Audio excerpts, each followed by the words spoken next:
What's going on, everyone, and welcome back to Powered by Primus. And in today's video, we'll be doing a deck tech video or a deck profile video on the Sentinels.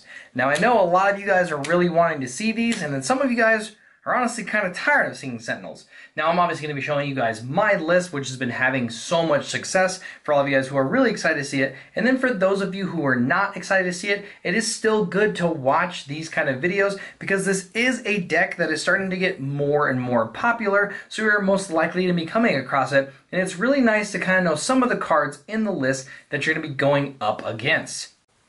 Now, the first thing I want to talk about is the team. Now, as much as I'd love to say that this team I feel is interchangeable, it's honestly not. Now, there are other versions, but they honestly just don't run nearly as good, and so I would only suggest running this team as much as possible. Now, the team that you are going to be starting with is going to be Optimus Prime, Prowl, and Ironhide.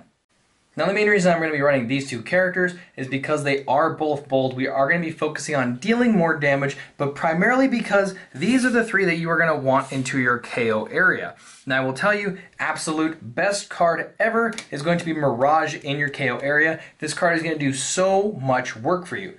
The next one in your KO area is going to be Sunstreaker, and then finally, Hot Rod. Now, the main reason behind that is when you flip to this mode with Mirage, you get to look at your opponent's hand and scrap an action from it. Now, this has two huge benefits. First off, it allows you to see your opponent's hand, which is super important. It allows you to play around certain cards. It allows you to know what your opponent has planned, so you can kind of counter plan what you're going to be doing. This is awesome for that purpose. And then obviously making your opponent scrap an action is really important, and it may take a huge piece out of your opponent's hand that was really going to hurt you or really help your opponent get further out. So this card's going to be super nice. We also have a card in the deck that we'll get to later on, which allows you to flip a character multiple times in your KO area. So this card is going to end up being really good for you. The next one is Sunstreaker. When you flip to this mode, you get to draw a card. Now, this is sometimes really good to do on your turn one, or sometimes better later on to do when you don't really have a whole big plan, or you're trying to dig a little deeper for something. And then finally, Hot Rod. When you flip to this mode, you get to do 1 damage to an enemy. This card is really nice. There are some matches where that 1 point of damage is actually extremely relevant. And then again, we do have a card that allows you to flip a character in your KO area multiple times. So sometimes you're going to have to be able to flip Hot Rod multiple times, and then that's going to give a bunch of damage to a character that you're not going to have to worry about. Or in the crazy case where, you know, a character lives with 1 health, this is going to be your go-to to knock that character out of the park. The other really cool part about this list is that Ironhide and Prowl will probably not be flipping until they're in the KO area. You might be flipping them on the turn to then play the Enigma, but most of the time they're going to be staying in those modes. Now, we are going to be flipping Optimus Prime, and when Optimus Prime attacks, if you flip a white, orange, and a blue battle icon card, you get to flip a character in your KO area. Now, this is really nice, especially later on if you really have to get 1 more damage, if you really want to draw 1 more card, or even take another action from your opponent's hand. You get to attack, flip this character back to its other mode, and then you're flipped for on the next turn. Boom, you're back in that mode, and you're ready to do whatever ability that you absolutely wanted to. It also is really nice just in case you happen to not flip a character, and you flip, you know, this for the turn. Let's say you're trying to cut down a turn on the to get to the Enigma. Then you go ahead and attack. If you proc it, then you get to flip it into that mode. You get that ability, which is really nice, and then that does take away 1 more turn of you having to flip, which can be super beneficial if you are trying to race your opponent. And I guess we should talk about him. He is the big combiner. He is Optimus Maximus. Now, he does have awesome stats. He has a good amount of health, although the thing that I found out the most with this list, if your opponent is applying pressure, usually you combine on the turn that you either win or lose. Now, what I mean by that is that when you do combine, he does a crazy amount of damage, and you'll most likely win the game, or you end up not KOing that character, and then your opponent will attack back, and you may die. Now, the one thing about this character is that you do not really need to get to him when it comes to playing in a game. You can definitely win and take multiple wins by just leaving it as the little guys and never even combining. I usually use this as a plan B, is when I really have to do big amounts of damage to a final character, such as Optimus Prime or Starscream or whoever the character is out there, even some other combiners. The 9 base damage is really nice, and then when this battle's attacking or defending, you get to draw a card and plan by putting 1 on top. Now, the plan is optional, just so you know, but you can do that now whether or not you're attacking and you want to put a double orange on top, or even if you're defending and you may need that 1 extra blue, it is a really nice perk. This guy does an absolute massive amounts of damage. Now getting into the list, we're going to talk about the upgrades first, and the first one is going to be Noble's Blaster. Now Noble's Blaster is a blue and a green battle icon card, which is really nice. This deck is definitely very mixed as far as the battle icon colors, but green is starting to really get just a nice little piece in my heart. Green is really nice to be able to just pick up when you need it. Sometimes you may have it in your hand, which is really nice, and then sometimes you flip it and you may not have to go for the first one, knowing that you may have a second one in the deck, such as like an Enigma or even things like this. The +2 attack might be nice, but if you're going up against Decepticons, then this card gets significantly better. The Pierce 2 might really just be relevant enough, but then again, maybe the 2 isn't really that necessary and you can just let the card go on by. Now it does give us that +2 attack, and then again, if it is up against a Decepticon, it does get Pierce 2. The next card coming in is a 3 of, and is really just kind of in my list. I've seen some people running it. I definitely think that this card is really, really nice, and this card has done so much work for me. It is Power Sword. It is a blue battle icon card put on melee characters, which all 3 of our characters are melee, and then it does give bold 3. Now the one thing about these characters, as far as with Prout and Ironhide, is that they already come with a base 1 bold 1, which is really, really powerful because your opponent can't disrupt it. It will always be there. However, if you happen to play a Power Sword on the character, now you have bold 4, and then if you get to the point of combining, then that gives your Optimus Maximus bold 3, which is really nice as well.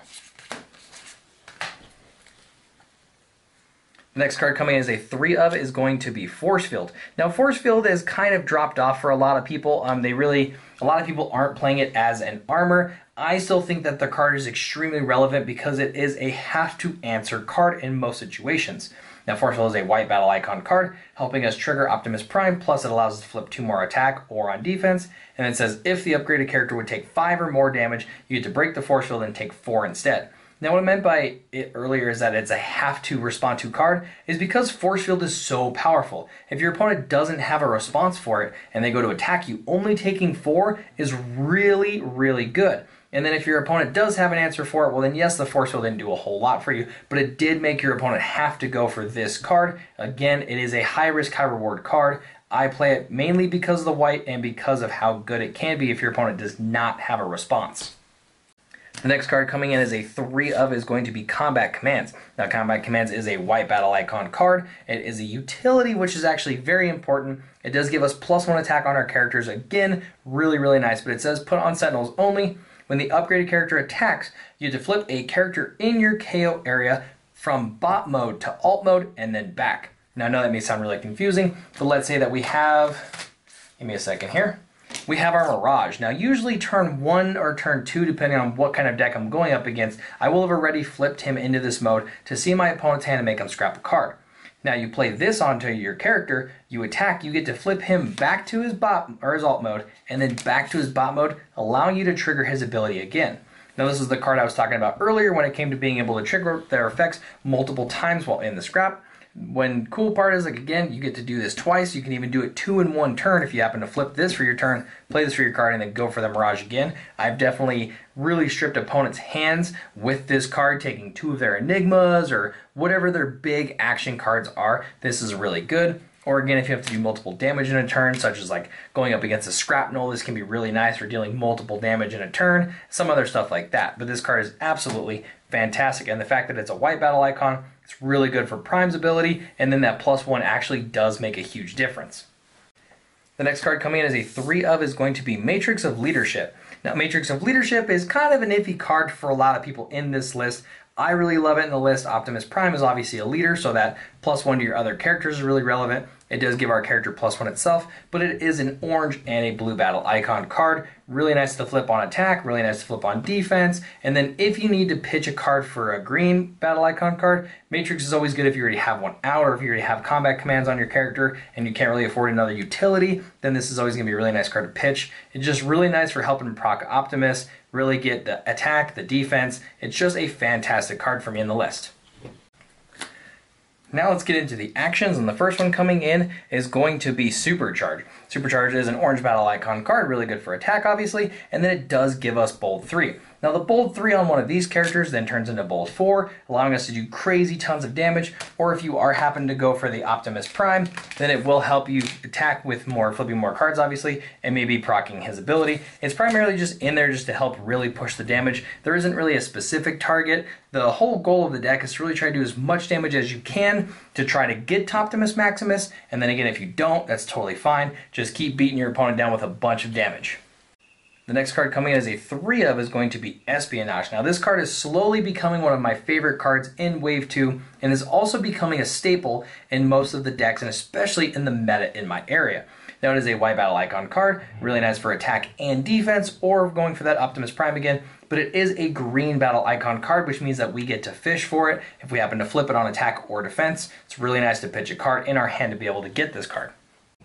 Now there are really 3 reasons why I love this card. Now first off, it does have that green for all the previous things, and then you get to choose a color and you get to see your opponent's hand, which is a really big thing. Being able to see what your opponent has, just like I talked about previously, being able to play around certain cards that they have, or if there's certain targets that you're going to want to go for, it's really nice to be able to see what your opponent's plan is, so you can obviously play a couple of steps ahead of them, seeing as how they won't know what's in your hand unless they obviously go with the same route. But this is really nice. The other thing about it is choosing a color. You don't just get to scrap an action or just get to scrap a weapon, you get to choose a color. Now one thing about that though is that you can't choose no color as a color, so cards such as Medic or I Still Function will always be just a little bit out of your reach, but even knowing that it's in your opponent's hand is pretty relevant, and then you can still go with Mirage or something if you want to get one of those cards.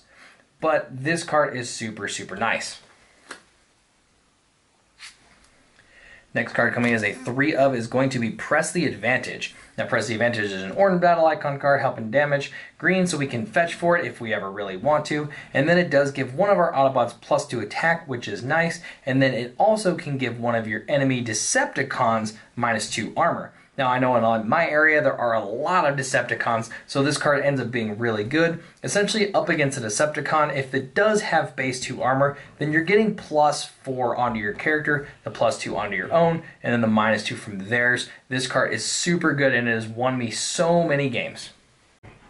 The next card coming in as a 3 of is going to be Confidence. Now Confidence is an orange battle icon card, and it does say that you get to draw 2 and then scrap 2. It allows us to see 2 more cards in our deck, scrap 2 cards that were really not, that good right now, or just cards that we don't need quite yet. And then after that, you get to play an additional action. So essentially it doesn't take up your action for the turn, and it does replace 2 cards in your hand with 2 new cards, which could be really relevant if you're trying to dig for an upgrade or if you're trying to dig for a specific card. This is going to be awesome. Next one coming as a 3 of is going to be Heavy Handed. It is a blue battle icon card, and it says one of your characters gets +2 attack until end of turn, and then if you have more stars than that character, then you do get Pierce 4. Now this is usually not really that relevant on some of the smaller characters that are only the 7 stars, but sometimes maybe if you're going up against another combiner such as aerial bots or Predacons, then this is going to be able to get that Pierce 4, which is really nice. Now with Optimus Prime, he is 11 stars, so most of the time you're going to be able to get the Pierce 4 onto some of those other characters, unless it's one of their Optimus Prime, like Battlefield Legend. But then once you combine into Maximus, you will 99% of the time be getting that Pierce 4 off of it and the +2, which is really nice. Next card coming in as a 2 of is going to be Peace Through Tyranny. Now it is in the deck because it is a double orange battle icon, but also because you can KO one of your characters because they are more than 6 stars and take an extra turn.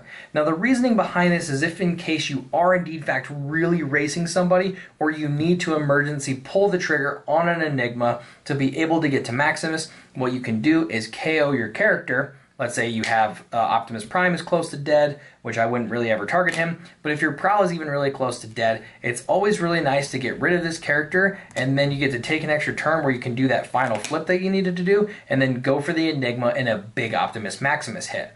Now I will tell you that this is really kind of a last-ditch effort. You have to need that Optimus Maximus attack to win the game to really ever pull the trigger on it. Now I have also really done it sometimes when you do have your last character, you're really far ahead on board, then you can go ahead and do it, and then you can untap and get your Maximus for another attack, which is totally fine, but you have to be pretty far ahead in order for you to really want to get rid of your character and sacrifice damage on your Maximus. So like I said, I would definitely be very careful when it comes to this card. It's also really nice when you do get to Maximus, if that is your route, you get to plan a card when it does battle, and you can put one of this on top when it comes to your attack. Next card coming as a 2 of is going to be Ramming Speed. It is an orange battle icon card, and it gets to scrap an enemy upgrade. Pretty self-explanatory, always really good card. But I also do run 2 Vaporize. Now it is a blue battle icon card and also scraps enemy upgrades. I do run these 2 because it is orange and blue, really keeping it down the middle, but it does allow me 4 hate cards against upgrades. I don't really end up always playing them, but I usually will always be playing 2 a game. It really helps keep a lot of pressure on your opponent and keep any pesky armors or upgrades out of your way. Now the next card coming as a 2 of is going to be the Enigma. Now this is where it is, I would say, some would say debatable. Now I would always run at least 1 Enigma. Now in my area there are tons of disruption cards such as Espionage and Mirages and a few others. So I run 2 Enigmas just to make sure that I always do happen to have one when I need to combine to Maximus. Now I've seen tons of lists that don't even run any Enigmas and plan on just doing so much direct damage. So like I said, it's definitely depending on your area, who saw what list and stuff like that. I would always say that this is really nice to have as a backup plan. I will tell you there's been so many times where I've gotten to that last turn where I need to do, 7, 8, 9, 10 damage to an opponent, and I can't do that with just a Prowl or one of the other characters, and I need to use the Enigma to go for a big Optimus Maximus hit, seeing as how he comes in with a base 9 damage. Now if you happen to have a Noble Blaster on him, now you're looking at 11 damage. It ends up giving you a lot more damage. So even just however the scenario is, essentially it's going to be, sometimes +4, +5, +6 damage by just playing the Enigma, and it really makes a difference. Now again, you can just run 1. It is a green battle icon card, so it's really easy to fish out on attack or defense if you happen to flip it. But like I said, in my area, I do have a lot of disruption, so I do run 2 to make sure that I always have it. Even if my opponent does have a response and happens to pluck 1, I still have another one in the deck or in my hand ready to go. And the last card coming as a 3 of is a big debate for a lot of people. Some people hate this card. I love this card, and I will tell you guys why. Now the card is Rollout. It is an orange and a blue battle icon. However, it is always a dead card. You will never be playing this card, and if you are, then you shouldn't. Don't do that. So this card is, again, orange and blue battle icon card. So for me, it's really nice on attack to flip, really nice on defense to flip, really nice when it comes to attacking with Optimus Prime if I'm trying to proc his ability. And then finally with Maximus, when you get to battle, you can put this on top whether you're attacking for the extra orange or on defense for the extra blue. And then finally for me, it is an easy card to chuck for some of these green battle icon cards. I'll tell you, it's really difficult when you have 2 good cards in your hand and then you happen to flip, the Enigma that you have to go for, or press the advantage and then you have to choose which card you want to get rid of. Rollout is always an easy card to pitch for a green, and again, it is an orange and a blue, so no matter when I flip it, it, for me, has done so much work. I've really gotten to proc Optimus Prime a lot off of it, and it's saved my butt a few times. Now this card, again, like I said, is debatable in the list because it is a dead card, and yes, there are other cards that you can have in the spot, but for me, it being an orange and a blue and being able to pitch is really, really, really good. I would tell you guys to go ahead and try this card out in your list if you are planning on building this deck. Try it out and tell me how many times that you use it versus how many times you wish you had something else in your hand, and this card will probably be a really good card for you as well. Now with that being said, if there's a different card that you guys think that Rollout could be replaced with that you guys would think would be better, let me know down in the comment section below. I'd love to hear what your guys' thoughts are, and maybe it might be enough to change my mind. But like I said, I'm really, really loving this card. I'm really, really loving this deck. Now again, I know a lot of people are actually not big fans of Optimus Maximus, but he is a really good deck. This is a super solid list. It is a definitely very competitive deck, and it does extremely well and has been posting really, really good results all over the place. So even if you're not a fan of the list, it is always really nice to know some of the cards that are in it and what your opponent's going to be doing with it. So there you guys have it. There is my list. I hope you guys did enjoy this breakdown. And if there's a list that you guys want me to do a deck profile video on, let me know down in the comment section below. Now I'm going to be announcing the winners tomorrow for the Autobot and the Decepticon covers for the combiners and triple changers. So make sure if you guys were in on that, you guys come back to the channel tomorrow. If you're not subscribed, make sure you guys are subscribed so you guys can get access to all of our videos as soon as they become available. Hope you guys enjoyed this one, and I'll catch you guys in the next one.